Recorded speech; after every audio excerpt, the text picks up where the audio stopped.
Selamünaleyküm arkadaşlar. Öğren Ayşe YouTube kanalıma hoş geldiniz. Bugün sizlerle yine çok kolay ve çok güzel bir örgü modeli paylaşacağım arkadaşlar. Ben sizlere yelek modeli olarak gösterecek olduğum için bu şekilde angora tarzı bir ip kullanacağım. Sizler yapacak olduğunuz örgü modeline göre ipinizi ve tığınızı ayarlarsınız arkadaşlar. Evet, dilerseniz hemen modelimize geçelim. Ön hazırlık olması açısından bu şekilde 20 sıra at lastik olacak şekilde yaptım arkadaşlar. Burada toplamda 20 sıra var. Evet, bismillah. Hemen 4 tane zincir çekiyorum. Tığımın başını doladım. Bakın. Şöyle bu alt kısımdan giriyorum bu şekilde. 2 de çıktığım bir trabzan yaptım. Tığımın başını doladım. Hemen bir tane daha yaptım. Tığımın başını doladım. Bakın, ikisinin birleşmiş olduğu noktaya bir tane daha yapıyorum. Tığımın başını doladım. Bir tane bu araya. Tığımın başını doluyorum ve ikisinin birleşmiş olduğu noktaya. Toplamda 2, 4, 6 tane trabzanım oldu. Şöyle göstereyim. 2 tane zincir çekiyorum. Tığımın başını doladım. 1, 2 tanesini atladım. Bu şekilde 3. trabzana geliyorum. Bakın. Burayı atlıyorum. Buraya atlıyorum. Bir sonrakine geliyorum. 1, 2. 2 tane fıstık yaptım. Fıstığımı kapatıyorum. 1, 2, 3, 4 tane zincir çektim. Dibine yine batıyorum. Ve buraya bakın, böyle küçücük bir yuva oluşturmuş oldum. Bir tane zincir çektim. Tığımın başını doladım. Aynı yere tekrardan giriş yaptım.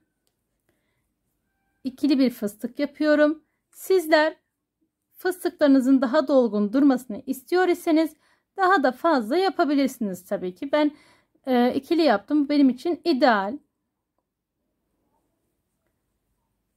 Evet, bu şekilde buradaki fıstık sayımı 6'ya tamamlayacağım. Arkadaşlar, ben aslında bu modeli daha önce kanalımda paylaşmıştım.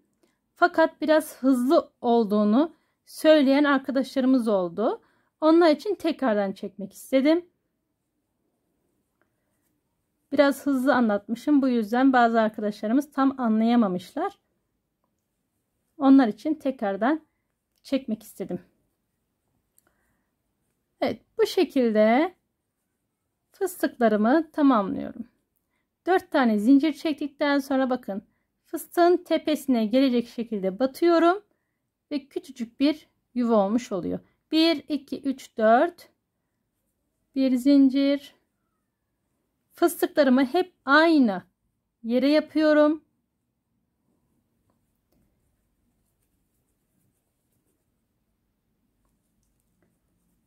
Bir tane zincir çekiyorum. Ve sonuncu fıstığımı da hemen yapıyorum. İlmeğim kaçtı.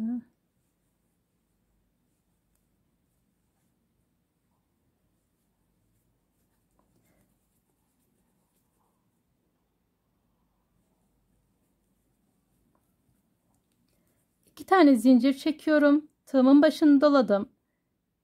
1, 2 tanesini atladım. Bu 2 ile 3'ün birleşmiş olduğu noktaya.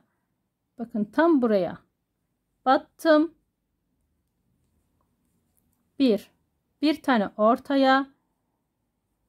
2, bir tane daha yapalım ortaya.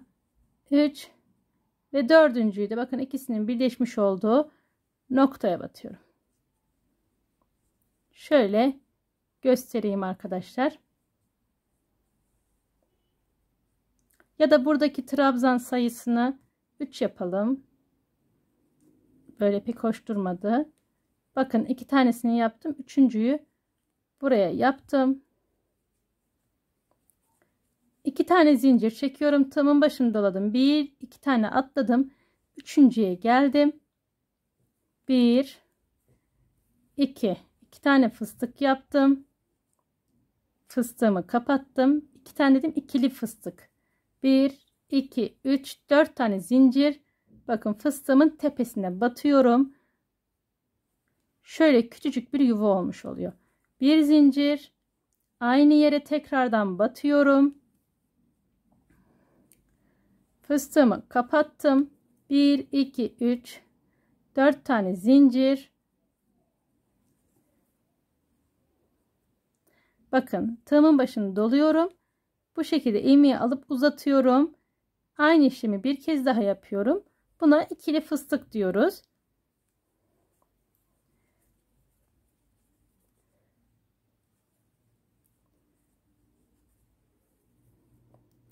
Üç.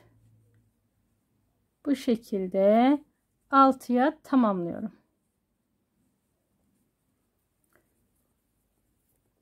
Anlaşılmıştır diye umuyorum. O yüzden biraz elimi hızlandıracağım arkadaşlar. Çünkü videoyu da çok uzun tutmak istemiyorum. Bu kez de sıkılan arkadaşlar oluyor. 1, 2, 3, 4, 5 ve 6.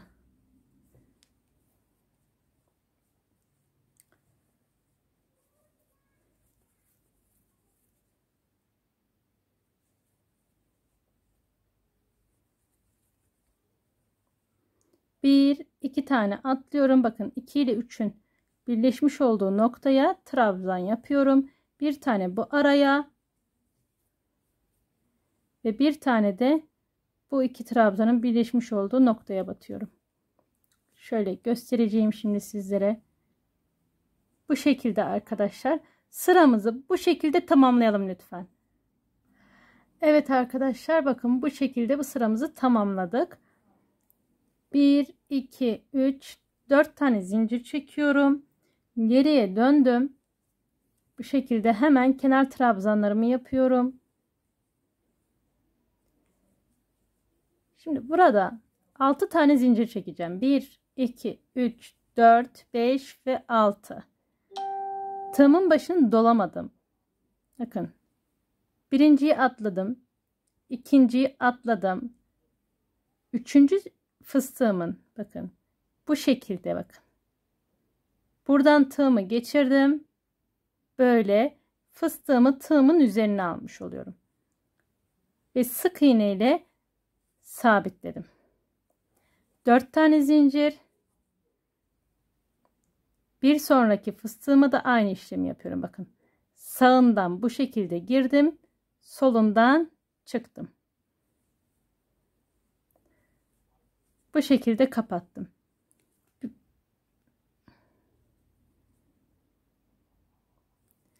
1, 2, 3, 4, 5, 6 tane zincir çekiyorum. Tığımın başını doladım. Hemen buradaki trabzanların tepesine giriş yapıyorum. Umarım anlaşılabilmişimdir. 1, 2, 3, 4, 5, 6 tane zincir. 1, 2 tane atlıyorum. Bakın 1, 2 tane atladım. 2 ile 3'ün arasından bu şekilde tığımı geçirdim. Fıstığımı tığımın üzerine alıyorum. Ve sık iğne olacak şekilde sabitliyorum.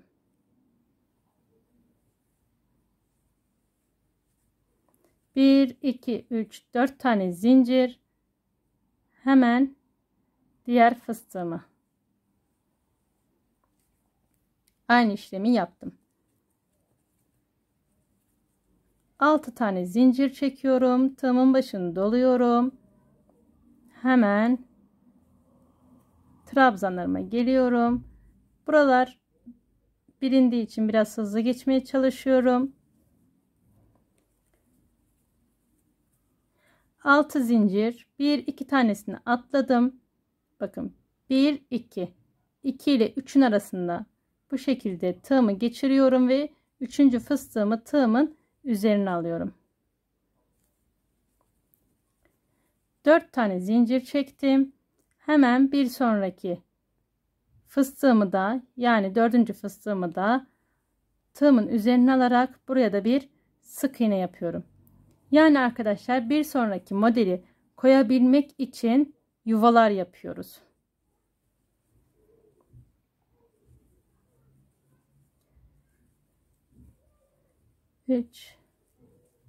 Hemen kenar trabzanlarımı yapıyorum. Bu şekilde tepeye de battım. 4 zincirle geriye dönüyorum.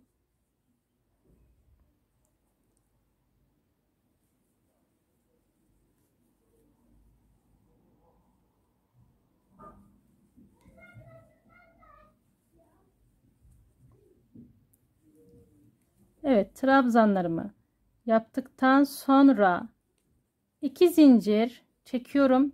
Bakın. Burada yapmış olduğumuz işlemin aynısını yapacağız. Tığımın başını doluyorum. Şurada 4 zincir çekmiştik ya. İşte bu 4 zincirin içerisine geliyorum. 2 de çıktım. Fıstık yaptım. İkili bir fıstık yaptım. 4 tane zincir çekip fıstığın tepesine batıyorum. Bir zincir, tığımın başını doluyorum. Aynı yere tekrardan fıstığımı yapıyorum. Bu şekilde. Başka değişik hiçbir işlem yok arkadaşlar. Umarım anlaşılabilmişimdir. Anlaşılamayan bir yer varsa lütfen yorumlar kısmından yazın. Elimden geldiğince yardımcı olmaya çalışırım. Evet.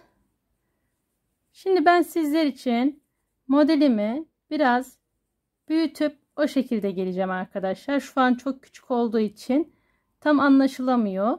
Modelimi büyüteceğim. Devamında buluşuruz. Evet arkadaşlar, ben sizler için birkaç sıra daha yaptım. Bakın bu da bir önceki yapmış olduğum renkteki aynı model arkadaşlar. Dediğim gibi daha önce göstermiştim zaten. Bu modelimizden çok güzel yelek modelleri, eteği şal modelleri olabilir arkadaşlar. Hırka bluz de olabilir. Gerçekten çok hoş bir model. Ben biraz kara hindiba çiçeğine benzetiyorum arkadaşlar. Sanki böyle üflediğin zaman uçacakmış gibi geliyor bana. Çok beğendim. Umarım sizler de beğenmişsinizdir ve benimle birlikte yapmak istersiniz arkadaşlar. Bir sonraki videolarda buluşmak üzere inşallah. Allah'a emanet olun. Sevgiyle kalın. Hoşça kalın.